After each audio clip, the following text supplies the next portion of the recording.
So thank you so much for joining us today. For your awareness, this session will be recorded, and we've gone ahead and started the recording now. Welcome to today's presentation featuring the Student Conservation Association. You may notice that cameras and microphones are off so that we can focus on the presentation today. However, you are encouraged to use the chat feature to engage, network, and ask questions. So please also note that for security and legal reasons, participants' use of any AI tool during this event, including Read AI or Otter A, is prohibited. SNHU is dedicated to inclusive meeting experiences. If you would like to enable live captions, select the three dots at the top of the Microsoft Teams window to expand the More menu. Choose Language and Speech from the drop-down menu and click Show Live Captions. Captions will show on your screen as the presenters are speaking during the session.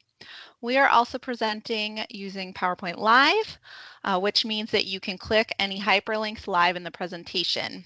PowerPoint Live also provides additional accessibility options, so you may select the three dots at the bottom of the presentation slides. You'll find a magnify slide option with a minus sign to zoom out or a plus sign to zoom in, a toggle button to view slides in high contrast, or the option to translate the slide text to a preferred language. These features will only affect your individual experience and not the overall presentation. So please feel welcome to use the available accessibility options at your discretion.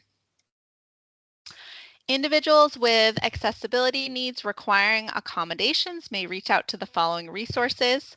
Online students can contact the SNHU Online Accessibility Center at oac@snhu.edu or by calling 866-305-9430. Campus students can contact the Campus Accessibility Center at cac@snhu.edu or by calling 603-644-3118. And SNHU staff and faculty can request accommodations through resources in Workday or the source. Please note that any requests for CART or live ASL interpreting requires at least 3 weeks advance notice. Before we get started, I do also want to share with everyone that you're welcome to connect with the SNHU Career Services team. It's an included benefit for all active SNHU students and alumni as a lifetime resource. You can email the team at cocecareer@snhu.edu or call 1-888-672-158 for support with resume reviews, mock interview practice, job search guidance, and so much more.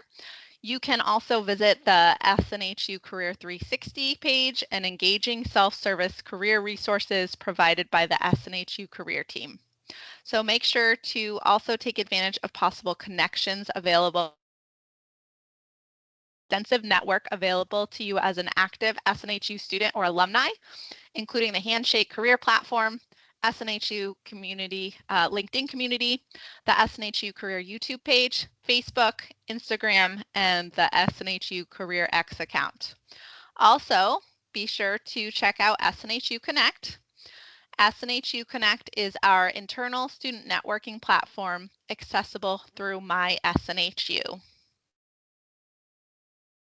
Without further ado, it is my pleasure to introduce your presenters today. First, we have Kiana Johnson, Recruiting Coordinator with the Student Conservation Association. Kiana, welcome. While your slide is, of course, while your slide is up on the screen, if you'd like to say hello and tell us a little bit about yourself. Sure. Thank you, Hannah. Thank you for having me. Again, my name is Kiana Johnson. I'm a recruiting coordinator at the Student Conservation Association. We refer to the organization as SCA because Student Conservation Association is a mouthful, but just a little bit about myself. I have been working with the organization since July of 2021.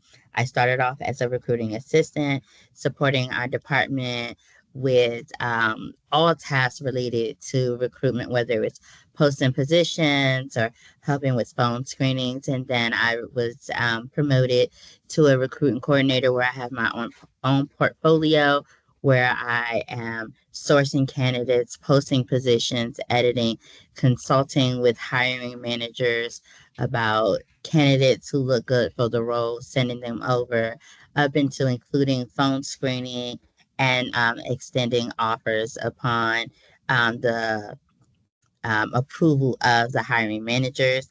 I stumbled into this career during the pandemic. So I was new to conservation, but I've learned so much about conservation, about our national parks, about our urban green spaces. And I'm just excited to be here, excited to talk about SEA and all of our opportunities. And again, I'm just so happy to be here today, Hannah. Thank you so very much. Thank you so much, Kiana. All right. So we also have Elle Montes, also a recruiting coordinator with the Student Conservation Association, or SCA. Elle, welcome to you. And please also feel free to say hello and tell us a little bit more about yourself. Absolutely. Thank you so much, Hannah. I'm excited to be here today. I started working for the SCA about 5 years ago. It was my first job out of college. I graduated with a degree in environmental science in 2020. And as you can imagine, the job market in 2020 was a little bit crazy. So I started working for the Student Conservation Association, overseeing high school crews in the Pittsburgh area. And I taught them environmental education. We worked on community farms and did some trail work as well. I stayed with the organization working for the Pennsylvania Outdoor Corps in a field-based role, and then moved on to a staff position with our Western Corps programming in California, where I was able to gain some more backcountry experience and work in some of our more remote areas. Um, Recently, I accepted a position with our recruitment team, and I'm really excited to be in this role and to help young adults who are interested in conservation get their foot in the door, and help learn about their goals and what this field has to offer for them. So, thank you so much for having me here today. I'm looking forward to giving you all some more information about the programs that we offer. Wonderful. Thank you so much. So I'm going to go ahead and stop sharing so that you can share your SCA presentation. Great. Let me pull up the presentation. Okay. Can you all see my screen? Yes. Yes. Okay. Yep. All right. Let's get there we go. Technology, you gotta love it, right? All righty. Okay, so I'll go ahead and get started with who we are. So, as Ella and I were talking about SCA, the Student Conservation Association, we are a nonprofit organization. We are headquartered in Arlington, Virginia, so very close to Washington, D.C. area.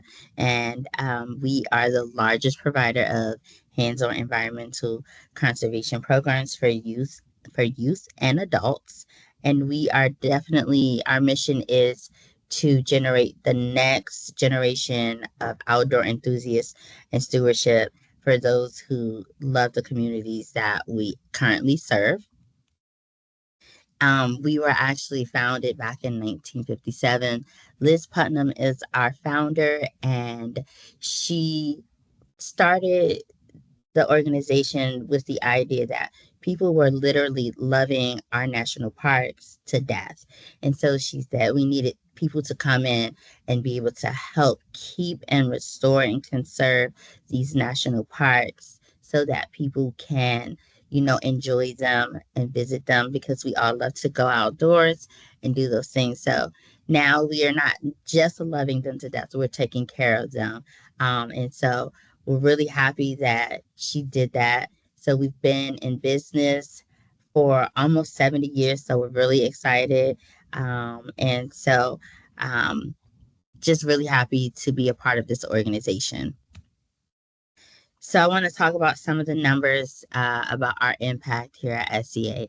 Again, since we've been around in 1957, we have provided more than 100,000 young people with opportunities to work in the conservation space, hands-on experience.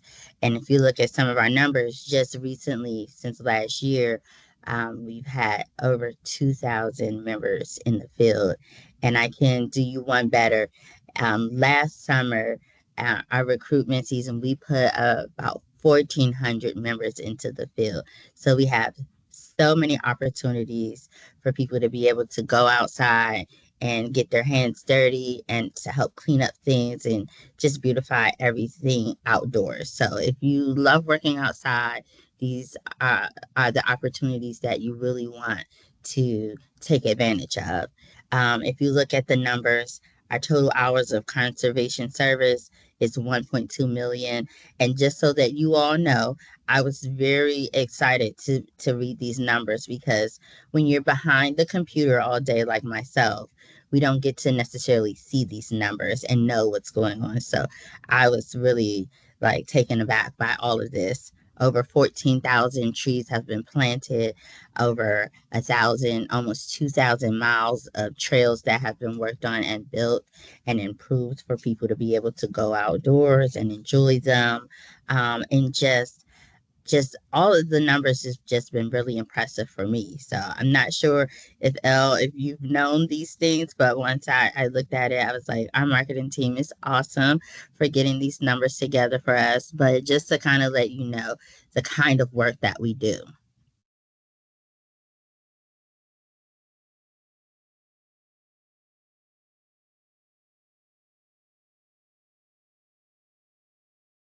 Kiana, I think you might be muted.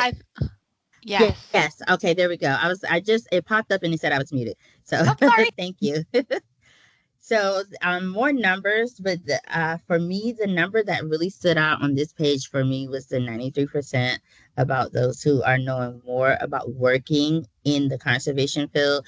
Because for me, unlike my colleague Elle, I did not plan on being in conservation. I kind of stumbled into this field and I really have enjoyed all of the things that I'm learning. And it was a little intimidating when I first started, but I had some colleagues that helped me to understand you have beginner's eye, so you can help those who are new to conservation to get an understanding, make them feel a little more comfortable too, because now they have someone that they can talk to, and then I don't feel so alone.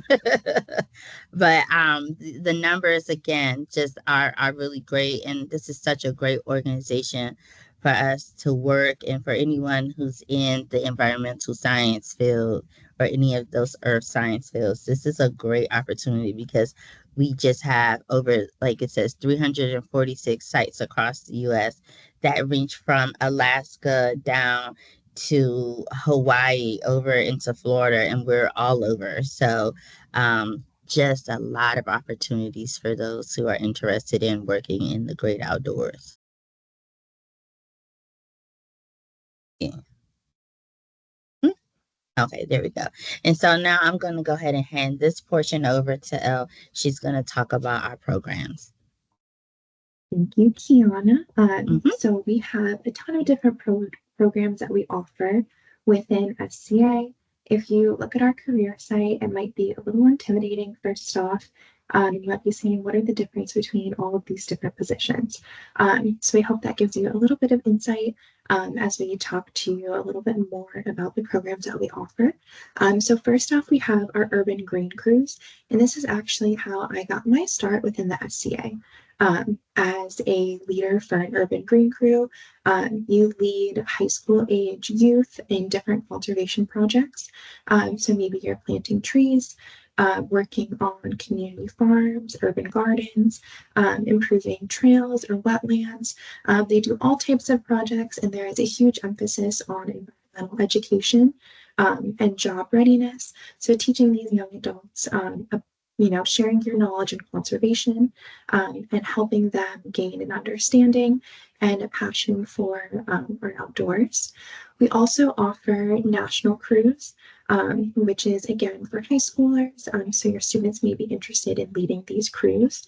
And it's taking groups of high school students into more remote areas such as national parks, national forests. And instead of working in your own community like you are with our urban green programs, these high school students are traveling to a different location, so learning about a different ecosystem, performing trail work. A lot of the times they're in the field camping, so they're learning about those backcountry skills. They're learning leave no trace principles, and you are helping instill that knowledge into young people. We can head to the next slide. Thank you. Next, we have our core positions, which we have tons and tons of core positions at SCA, and typically they're divided up by the geographic area that you're in. I used to work for our Western core programming, which is mostly in California. We also have Idaho core, Pennsylvania outdoor core, our Pacific Northwest restoration core. I'm sure Kiana could name a bunch more as well, but we have lots of different core programs. And typically these programs take place in more backcountry and remote areas. So members will be building trails, working on desert restoration projects, or working in fire suppression or fire recovery work, which is so important. So not only are you giving back to the public lands, making them more accessible for people, you're also helping to prevent, suppress, and restore areas that have been devastated by wildfire, which is so important. If you have any experience backpacking, hiking, if you love the outdoors, this could be a great transition for you. When Kiana and I are reviewing applications for some of these positions, even if someone doesn't necessarily have experience in the field, I always look to see if they've maybe included something else on their resume, such as being a thru hiker, or within the hobby section in their application, if they are a backpacker or enjoy hiking. So even if you're really just getting your first start in the conservation industry, those are things that we're looking at when reviewing applications and hiring members as well. Our internship program is also super varied. So our internship programs are also called independent or individual placements on our website. So if you see that on Handshake or our career site, that would be the same as an internship. And these interns work all over the country. Typically, it's one or two people working really closely with our agency partners. So there might be one person sent out to be a wildlife biology intern at Yosemite who's kind of monitoring bear migration populations. We also have individual placements in zoology, archaeology, interpretation, wilderness rangers, geology, all types of different concentrations in the environmental world. And we're always posting new internship opportunities. Many of them are over the summer. And we typically begin our recruitment process about 90 days before a position start date. So if you're looking for a summer internship, the best time to check our career site would actually be this winter, maybe beginning in January or February, to ensure that you find something that begins around May or whenever your school break may start. We also have our Wildland Fire Academy, which is a really cool program where they're looking for young people who just have an interest in wildland fire. A lot of times when you're starting out in wildland fire, they kind of expect you to come in with all of the certifications and some previous knowledge. However, our Wildland Fire Academy will give you all of the certifications necessary to begin your career in wildland fire. So you would be getting training in wilderness first aid. You would be receiving your red card certification, which consists of lots of different courses, including chainsaw, a physical ability test, as well as a classroom portion as well. And all of that training would be paid for during the Wildland Fire Academy. These positions typically begin in the spring and end in October or the early fall. So if you maybe are recently graduated and you have an interest in working in wildland fire and gaining all of these certifications, that can be a great opportunity for you. We can head to the next slide. Okay, and I'll take over this particular slide because this is where we're going to start to talk about our current opportunities. And as Elle was mentioning, the different type of programs that we have, my portfolio is heavily based on internships or individual placements. And so this is one of the opportunities, the Public Lands Center coordinator position is something that I am currently recruiting for. It does start in January and it will last through August. So, one of the things about our programs that I think is important for you all to understand and know is that these are temporary placement positions. They run as short as 3 months up into a year, and we've recently had more opportunities come across our plate where you could potentially be in there longer than 52 weeks. Um, are some of the benefits that you will get from our current opportunities will be if it's in another location, we have travel allowances that will help you get to and from where you are. So even if you don't live, say, in California, um, if you want to work there in some of those programs, we have travel allowances that will help you get there and get back, whether you want to go by train, by car, or by plane. You can do that. We allow you to pick that. Um, some of our other benefits will include, of course, a weekly living allowance. And then, oh my goodness, it's slipping my mind.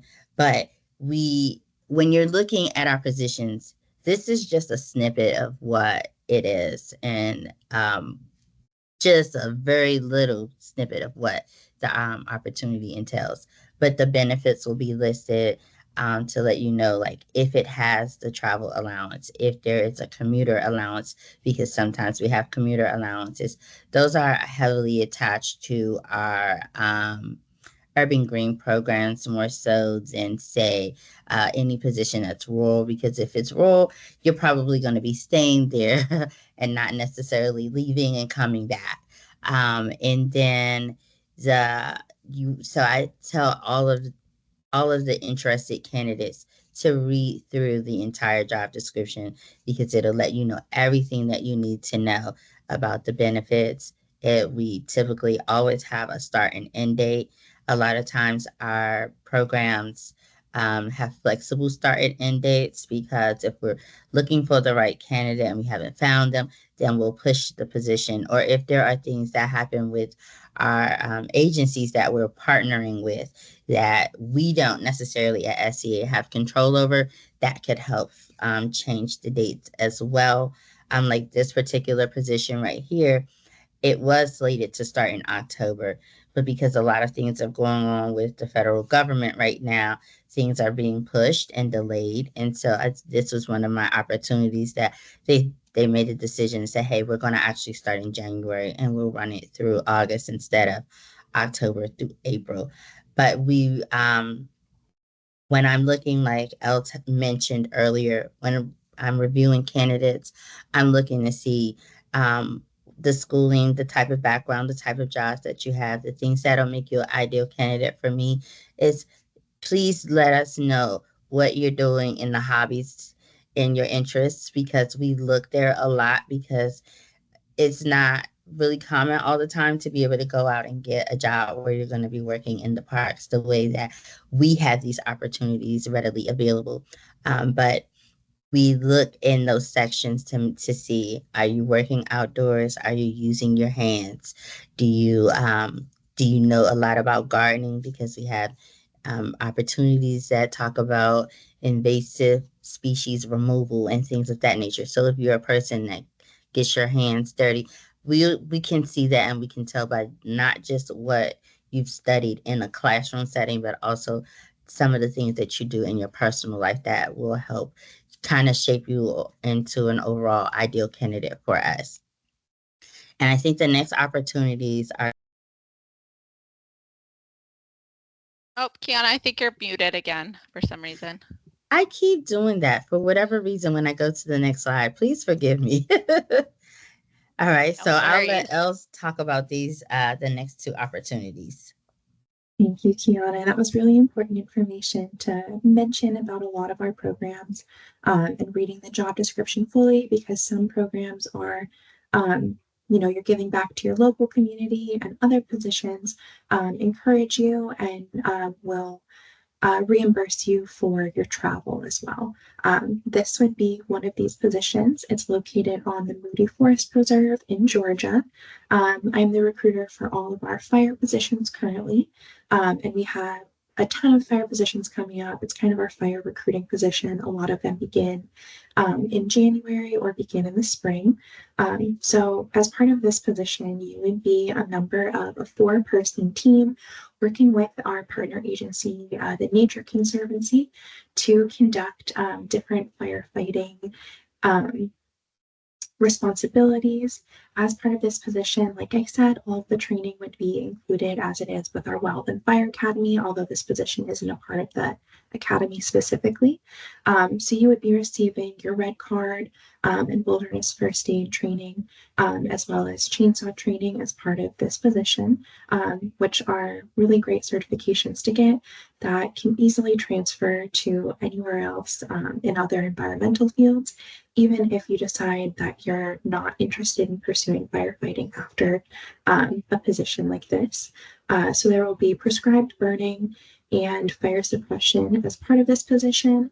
And then when weather is not suitable for fire suppression, other tasks may include assisting with ecological and rare species monitoring, assisting with tree and grass planting, timber marking, boundary marking, building maintenance, and general land stewardship work. You can head to the next slide, Kiana. Thank you. And then we also have a number of opportunities in our Eastern Fire teams right now. So this is one of the opportunities located in the Angeles to be National Forest in Texas. We also have a couple other opportunities in Louisiana and Texas, the Sam Houston National Forest, the Kisatchie National Forest, and Table Rock Fire and Fuels Crew, which is located in Clemson, South Carolina. And these are all kind of part of the same fire program. They would be beginning in January and then ending in May, with the Table Rock Crew ending in August. So just like that last fire position, this opportunity would help you get all of those certifications that you would need to go on and continue to work in wildland fire with a federal agency or a private company. This team would consist of 4 members with 1 experienced crew leader, and they would be working across Region 8, which spans from kind of Kentucky down to Texas, Florida, Georgia, kind of the entire American South. They would be traveling occasionally. And something different about this crew is that if there are larger fires out west that are happening, this crew could pause their work in Region 8 and be sent on a fire out west and be paid at the federal rate for the time that they are working with the feds. So that's a really great experience if you're interested in wildland fire, to get that on the ground experience and to network if you're interested in working with our federal agencies like the Forest Service in the future in any position. This is a really great way to get your foot in the door. Absolutely. Okay, sorry about that. And so these are some of the agency partners that we work with. Elle has talked about them working with the Forest Service, National Park Services, the U.S. Fish and Wildlife, and of course, AmeriCorps is something we recently, because of the administration right now, the AmeriCorps benefits are not available just yet, but I think that they're something that we have had available for our students, and we're hoping to be able to get back to that place. But again, these are things that are not in our control. These are for the agency partners themselves. And so at this point, that kind of concludes our presentation. If you, I'll let this sit here for a few minutes for you to be able to jot down the email to get to anyone in our recruiting department. But I'm also going to put my email address in there. So if you have any questions about any of the opportunities that you saw today or that you want to learn about or understand, definitely have a way in to talk to someone, which is always going to be great. The other thing I want to point out is that right now we don't have a lot of opportunities posted on our website, but that's because we're getting ready to get a whole load of new opportunities to be posted on our website starting in January, and that's when those numbers will go up, and we'll be hopefully able to get 1,400 plus people in the field in 2026, like we did these last 2 summers. Okay. Are there any questions? How is the chat looking, Hannah?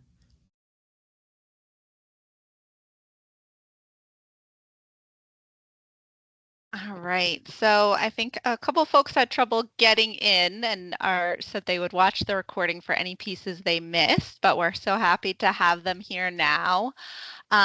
Feel free to ask any questions that you have in the chat so I can share those over to Kiana and Elle. And I do have, as you think about any questions you might have, I did have some questions come in advance. And so specifically, I had students just ask about the top kind of skills that you should be preparing for or skills you should be gaining in your academic program and I know obviously this is going to vary depending on the specific role that you're applying for, but what are things that students can be doing now to really prepare themselves and set them apart when they are applying for positions with you? Yeah, sure. So, great question. I guess for me, the thing that will help prepare you is getting your resume together, making sure that you, again, in a lot of positions, people don't always look at the hobbies in the interest area, but that is something that we do look at heavily at SCA in our department when we're looking for candidates. We're looking at the whole package, not just the education. Of course, we want to see that you have if you're going to school and you're investing that time in it, so we know that you're serious about being in this field, but we want to know that, like, where do you really want to align yourself? Are you looking for hands-on? Are you looking to be more into policies? Because we do get a lot of people who are interested in those type of opportunities. But for us, the biggest thing that I like to stress is that we're very hands-on. This is hands-on experience. So if you are hiking, you're camping, please make sure you include that information because we're looking at everything, not just the schooling. And Elle, if there's anything else you want to add to that, feel free. Yeah, absolutely. No, I think you really covered it, Kiana. Just make sure, you include all of your experience on your resume and application, even if you think it may not be relevant. It might be something that we're looking at. For example, I'm hiring for a lot of our fire teams right now, and when connecting with our hiring team, our hiring manager for the position, she said, I really want to see that someone has experience working on a team.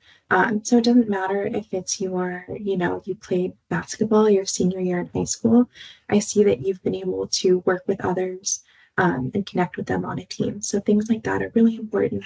And even if you don't have any professional experience working outdoors, definitely letting us know about any experience recreationally as well is just as important. Absolutely.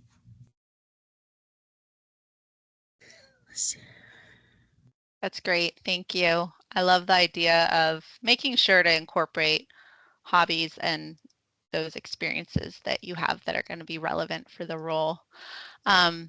Another question, and I'll keep looking at the chat here, but another question, I know that you do offer, you talked about some of your internship opportunities. Do those need to be or also called temporary placement positions? Do you offer those for academic credit at all? Would they need to be for academic credit, or is that an option, or would they just be for experience outside of the student's academic program? Do you want to take that, or you want me? It's up to you. I can, Okay. I can answer. Okay. I've had to sign many different papers working on the program side of things before. For student summer internships, that's absolutely something that we do. There are occasionally some stipulations at schools where you cannot get paid for your internship, but as long as you all don't have any type of stipulation like that, there would be no issue participating in one of our summer programs, either one of our individual placements or on one of our core or urban green teams as well. I think could absolutely count towards a summer internship. I've seen that as well before. But yes, we have no issue with anyone who would like to participate as part of an internship for school. Did you That's have great. anything to add, Kiana? No, that was perfect. That's great to hear, and we do not have that stipulation here. So students can certainly be paid for internships and still do them for academic credit if they're eligible for that. Mhm. It looks like I have a question in the chat that students talking about how they're taking environmental science currently, and how could I use what I've learned in that class. So do you think, I think they're kind of speaking to like, would that be relevant to the types of positions you're offering? Yes, and I have a lot of visitor service and operations opportunities in education. So I am looking for environmental education students who are looking to be able to get into that field, into this field, but also may have experience working with youth or wanting to be in a position where they may be teaching and leading and helping facilitate a lot of the programs or opportunities that I have will have someone working with youth and then educating the public on various things at the national parks. So, absolutely anything that you're learning in the classroom can translate and be very useful and helpful for a lot of those opportunities that deal with education um, and specifically environmental education.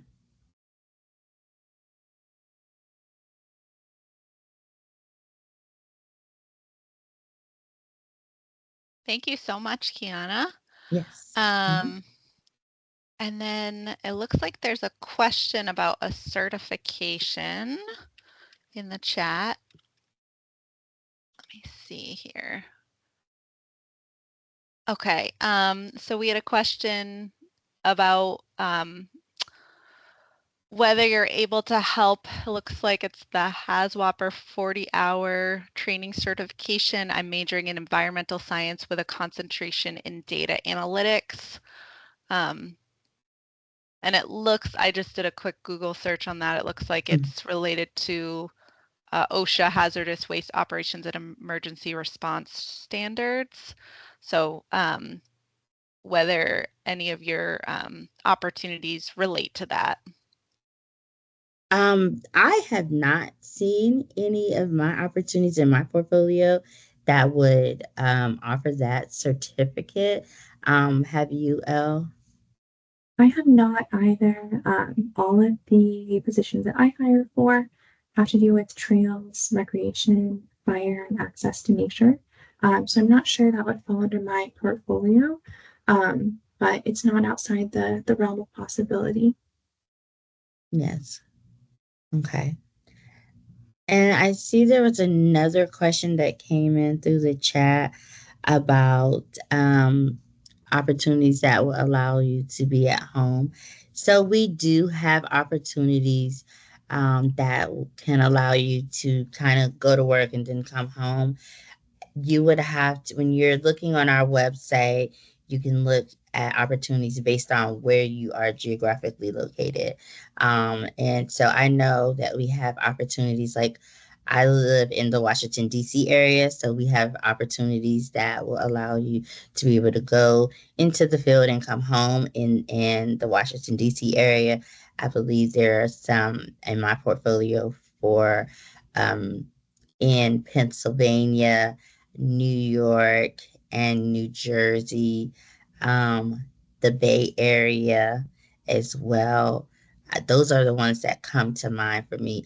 Elle, can you think of any other areas where it's like those are probably more of our urban green opportunities?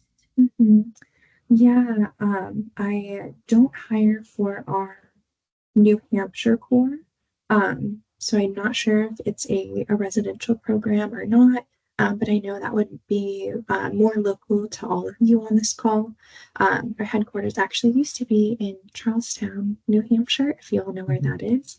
I'm not too up to date on New Hampshire geography, so I'm not sure how close that is to you all. But there are some opportunities that are local to New Hampshire, if that's something that you're interested in. And like Kiana said, you can filter through those opportunities on our career site so that you're just being shown which opportunities are local to you or start within a specific time frame.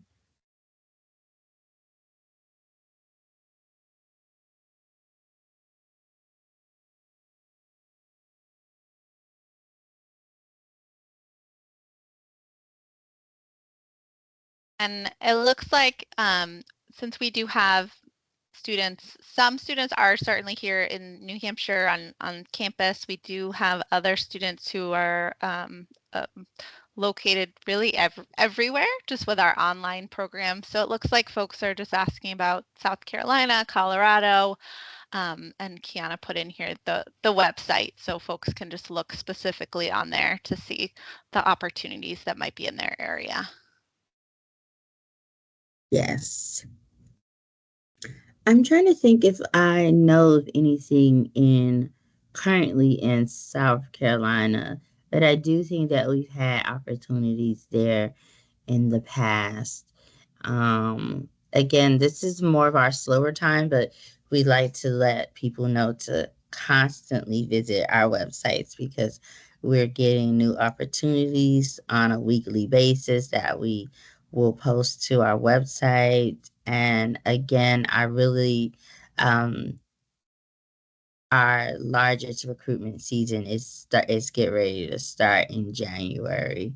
So we are definitely getting ready for more positions to be uploaded onto our website and to go ahead and get started looking for candidates. And as Elle mentioned during the presentation, we try to start that process 90 days before the start date of a position.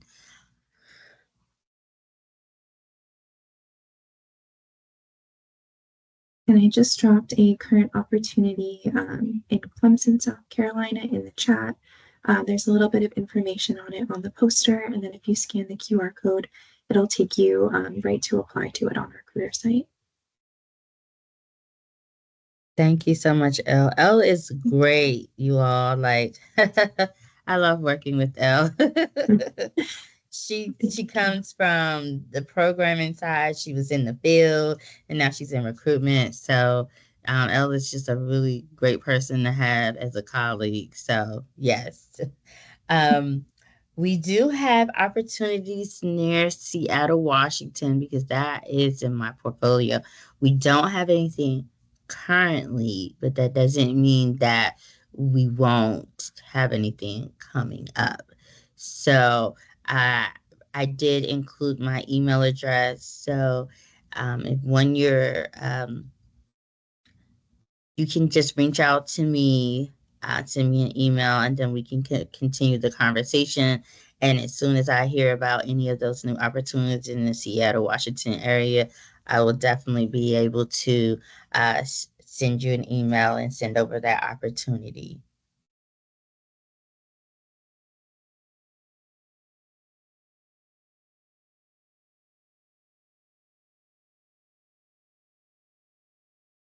You're welcome.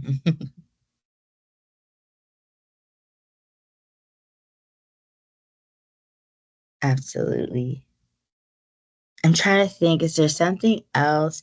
There's another benefit um, that we have on our programs, which is our PLC, and it is a great benefit, the public land core opportunity. And so what it does, it allows you to be able to apply to federal positions as though you've already worked in the federal government, and it is based off of a number of hours that you work. So if you don't get all of the required hours, which is roughly 648 hours, and some of our programs are designed that you'll get that 648 from the day you start to the day until that last day of the program. But if not, you can get it over a couple of different opportunities, and it could be cumulative, and then it lasts for 2 years after you've completed the 648 hours. And again, you get to put on your resume that you have this benefit, this certificate, and it'll allow you to kind of jump the line, so to speak, when applying for any of those jobs at those agencies that we listed. And there's several more, but we just only put our popular ones, the ones that we do a lot of work with, which is National Park Service, U.S. Fish and Wildlife, the U.S. Forest Service. Yeah, so that's great, and that'll also be listed in the job description as well. Yes, thank you for bringing that up, Kiana. That's a really great benefit to a lot of our positions. So in addition to the public land core hiring authority, you get so many networking opportunities if you're interested with working one of our federal partners, working for the Forest Service or NPS someday. A lot of our programs are a really great way to get your foot in the door. Absolutely. Yeah. And to kind of like expand on that, you we hire you. We go through the hiring process, and sourcing, reviewing, and we send you over to our partners. They make decisions about who they're hiring. So when I say we send you over to our partners, I'll say National Park Services. I say I have my person that I'm dealing with at National Park Service. These are the candidates that I think look really good for the opportunity in the National Park Service. That team of people will reach out to you. They'll schedule phone screenings, interviews. They make the final decision. You work directly with them. So you also get to build a rapport. So not only are you getting the opportunity to work with SEA and get the hands-on experience, you're also starting your networking with working with these different partners and agencies. And it goes a very long way.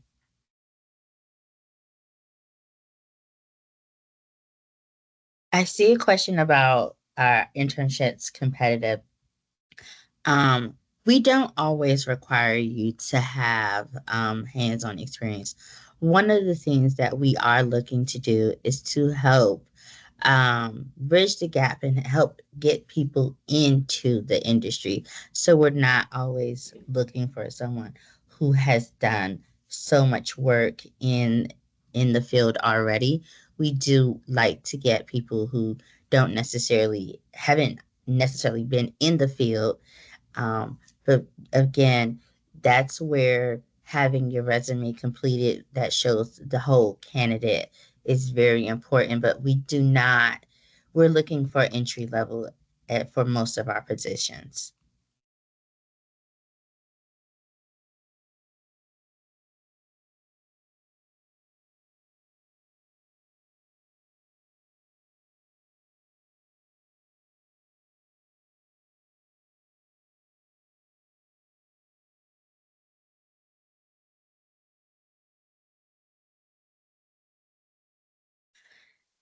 So there's a question about the organization and federal funding. We are federally funded, but we have a philanthropy department too. So we get funding from other donors as well. Um, and we do have opportunities where you would work with National Park Service. That's one of our heavy hitters. Would you say that, Elle? I would say so, yes. I would say the Forest Service and NPS are the two big ones. And we've definitely, of course, seen some changes as a result of the changes at a federal level. But we still have people going to the field. We still have new positions being posted all the time. While I don't have any specific projections on the job growth within our federal partners or our agency, um, I know that getting your foot in the door with one of these positions, if you are interested in working with NPS someday, it's a great way to learn about the different opportunities, network, and get your foot in the door. So while working for a federal agency may look different now than it did 5 years ago, I wouldn't let that discourage you from pursuing that if it's something that you're interested in. Absolutely. Well said, Elle. So we want to encourage you to still look and to still apply for the opportunities that you see, despite what we are seeing in the current climate. But because we're still very hopeful, and again, we get benefits. I'm sorry, we get we have support, we have donors. We sometimes our opportunities are funded at state levels as well. So it still will allow you to get that hands-on experience. And again, because they're temporary positions, you get to get that experience, and you get a lot. I feel like in that short amount of time, like you don't have to work 2 or 3 years there to feel your way through. You're getting that hands-on experience immediately. And again, some of our opportunities are about can be as short as 3 months, and some are more than 52 weeks now, which is new.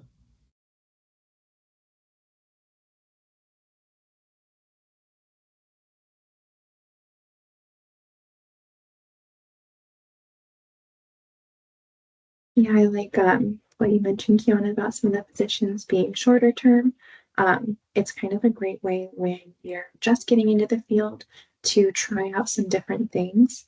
Mhm. There's a little bit less commitment than, committing to a full-time permanent position.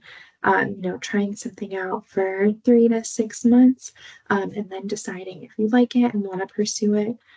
You might learn about other fields while you're in that one position. And I think that no matter what you're doing, it'll help give you a little bit of clarity on your career path. Absolutely. Yes. I think that is a undersold benefit. Mhm. Is that, I know people want opportunities that last a lot longer, but wouldn't it be great to know within 3 to 6 months if you like it and if you want to continue on with it or not? So I really do like that for the candidates that are definitely trying to get their foot into something new. Absolutely.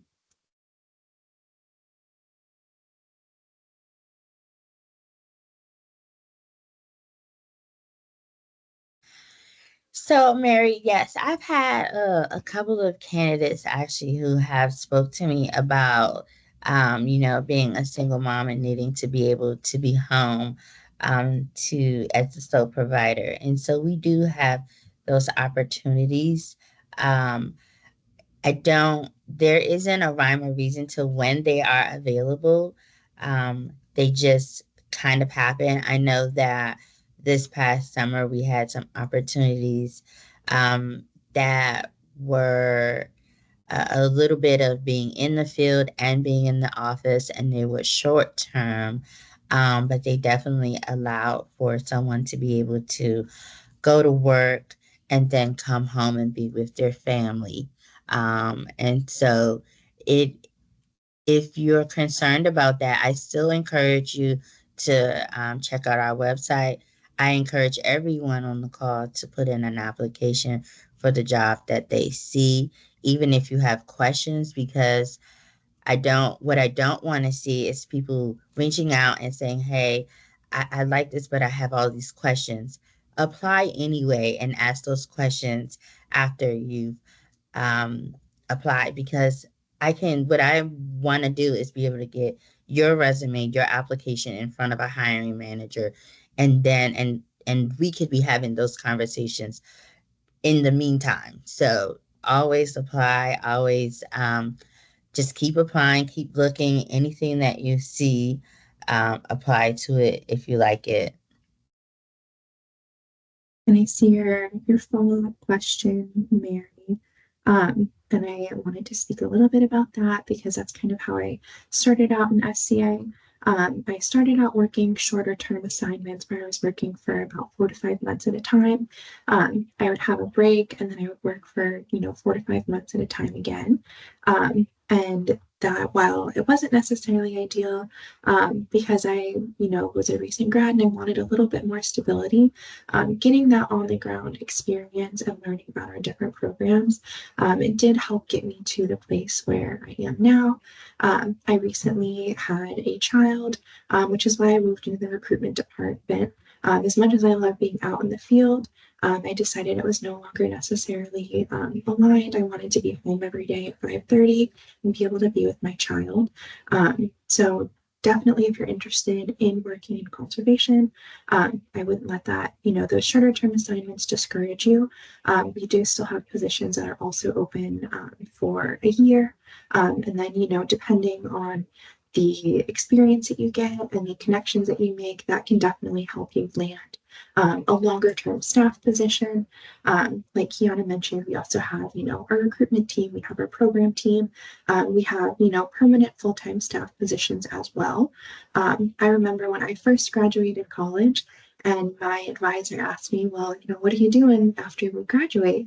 And I said, oh, I got a job working with the SCA for the summer teaching environmental education. And he said, why are you doing that? You're not going to be able to make a career out of that. And that's not necessarily, you just graduated college. You're not, where are you going to go after doing a 3 month assignment working on trails?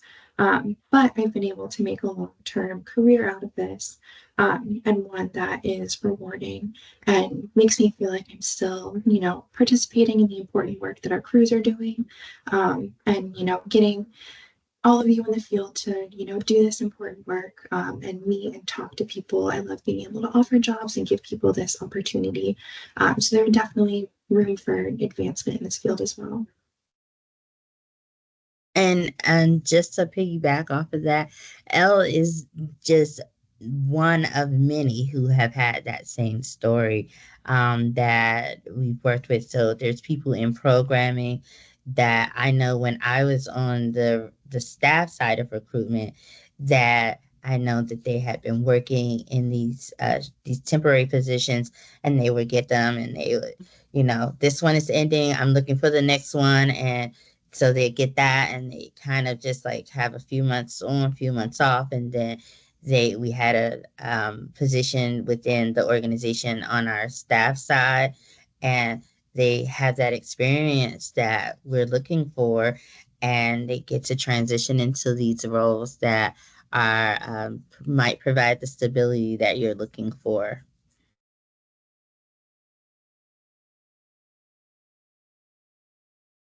I think one of we had um, a gentleman, Toby, that worked with us, and Toby started in the field and worked his way all the way up to like VP. So he's one of the greatest success stories that I know of, because I have a rapport with Toby. But so it happens, and so it is not it's not uncommon.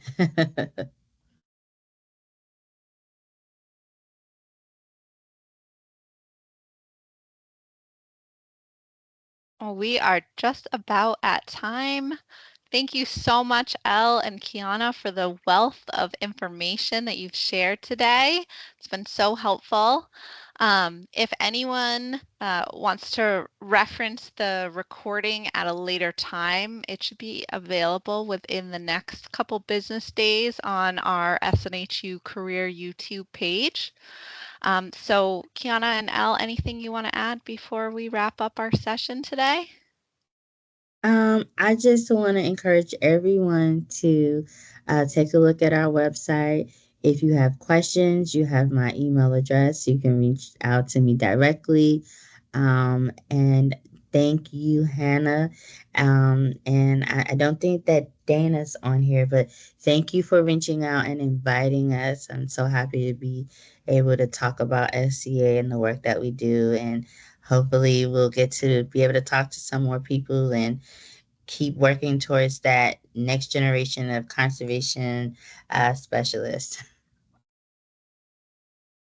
Yeah, thank you so much for having us. I would encourage everyone to take a look at the different positions that we offer. We have so many that are being posted all of the time, so definitely check back on the website. And if you have any questions, don't hesitate to reach out to either Kiana or myself or our general recruitment inbox, which I believe was also shared. Yes. I'll drop it in the chat again because I don't know that it's in there. I think that's just on the PowerPoint.